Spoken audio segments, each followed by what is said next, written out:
ஆண்டவரும் உலக இரட்சகருமாக இயேசு கிறிஸ்துவின் இனிய நாமத்தில் யாவருக்கும் என் அன்பின் வாழ்த்துக்கள். பழையவைகள் எல்லாம் ஒழிந்து போயின, எல்லாம் புதிதாயின. ஒருவன் கிறிஸ்துவுக்குள் இருந்தால் புது சிருஷ்டியாயிருக்கிறான். பழையவைகள் எல்லாம் ஒழிந்து போயின.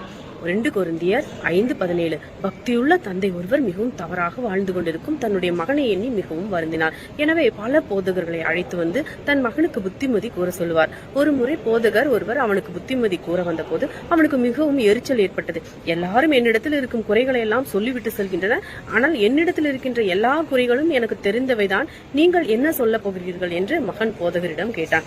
அதற்கு அவர், எல்லாரும் நீ அறிந்து வைத்திருப்பதென்னு சொன்னார்கள், நானோ நீ அறியாமல் இருப்பதை சொல்லி இந்த குறைபாடுகள் யாவும் நீங்கி நீ ஒரு மிக நல்ல மனிதனாக மாறுவதற்கான வாய்ப்பை பெற்றிருக்கிறாய். அதனை நீ இன்னும் அறியவில்லையே என்றார். அந்த மகனுக்கு போதகர் சொன்ன அந்த வார்த்தை மிகவும் மனதை தொட்டது.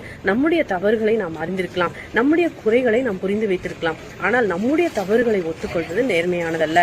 நம் தவறுகளை உணர்ந்து அதை மாறுவதற்கான வழிகளை தேட வேண்டும். அநேகர் பிரார்த்தனை மேற்கொள்ளும் போது இறைவனிடம் நாங்கள் வழி தவறி போன ஆடுகள் என்றும் எங்களுக்கு சமாதானம் இல்லை என்றும் அறிக்கை செய்துவிட்டு மீண்டும் தங்களுடைய தவறுகளை தொடரவே செய்கின்றனர். அவர்கள் தங்கள் உள்ள குறைகளை அறிக்கையிட்டும் கடவுள் அவர்களுக்காக ஆயத்தமாக வைத்துள்ள நிறைவான வாழ்க்கையை குறித்த உணர்வோ தேடலோ அவர்களிடம் இல்லை. அவர்கள் தங்கள் நிலைமையை பார்க்க அறிந்திருந்தும் கிறிஸ்துவுக்குள் தங்களுக்கு இருக்கும் உயர்ந்த நிலைமையை நம்பிக்கையோடு பார்த்து அனுபவிக்க முன்வரவில்லை. தந்தையிடம் சொத்தில் பங்கை பிரித்து எடுத்து சென்ற மகன் ஒருவன் சொத்துக்களை தவறான வழியில் செலவிட்டு கடைசியில் உணவுக்காக பன்றிகள் சாப்பிடும் தவிடு கூட கிடைக்காத இழிவான நிலையை தாமதமாக உணர்ந்தான்.